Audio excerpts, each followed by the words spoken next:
Ce s-a întâmplat la termenul de astăzi? Am solicitat instanței constatarea nulității absolute a mai multor acte de urmărire penală din acest dosar, pentru că au fost efectuate de un organ necompetent, respectiv DGA-ul. DGA-ul nu avea competență să efectueze urmărirea penală pentru domnul dr. Nelu Tătaru. DGA-ul putea să efectueze urmărirea penală doar în cauzele care au ca obiect urmărirea penală a unor persoane din MEAI. Și am solicitat judecătorul excluderea de la dosarul probator, de la dosarul cauzei, a tuturor actelor de urmărire penală efectuate de către DGA, precum și alte excepții, despre care o să vă spună și colegul meu. Am avut mai multe excepții, am arătat mai multe neregularități ale anchetei efectuate de DNA, inclusiv faptul că au apelat la atâtea direcții generale anticorupție din țară, deși acestea nu aveau dreptul să efectueze acte de urmărire penală în cauză, așa cum am arătat, și de asemenea au efectuat audieri de martori în lipsa noastră a avocaților și au preluat telefonul domnului dr. Nelu Tătaru prin constrângere și multe alte nereguli în acest dosar, inclusiv din rechizitoriu. Asta e colegul meu.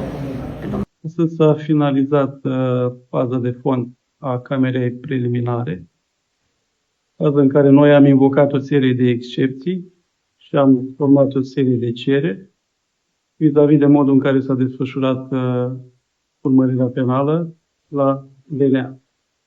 Principalele aspecte pe care le-am invocat sunt, așa cum spunea și colega mea, cele legate de competența DGA-ului de a efectua o serie de cercetări penale în cauza noastră, 8 direcții generale anticorupție din Bacău, Suceava, Brăila, Vaslui, Iași, Neamț, au făcut diferite acte de cercetare penale, deși nu avea voie. În acest sens s-a invocat o decizie de anul trecut, din 16 iunie 2025, care interpretează în mod clar că ofițerii DGA nu au competența de a efectua acte de urmărire penală. Din acest punct de vedere, noi suntem optimiști pentru că avem și practică judiciară în întreaga țară.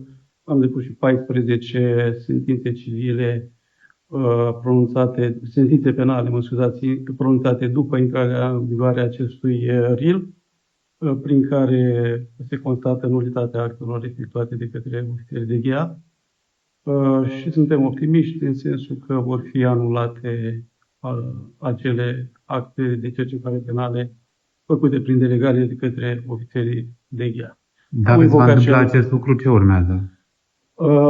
Sigur că noi am terminat acum faza de fond, urmează o contestație, fie noi, fie parchetul vom face contestație în funcție de soluția pe care vom pronunța instanța. Contestația se va judeca la Curtea de Apel. Deocamdată în această cauză a rămas în pronunțare instanța, urmând ca pe data de 26 martie să pronunțe soluția față de cererile și excepțiile din Camera Preliminară.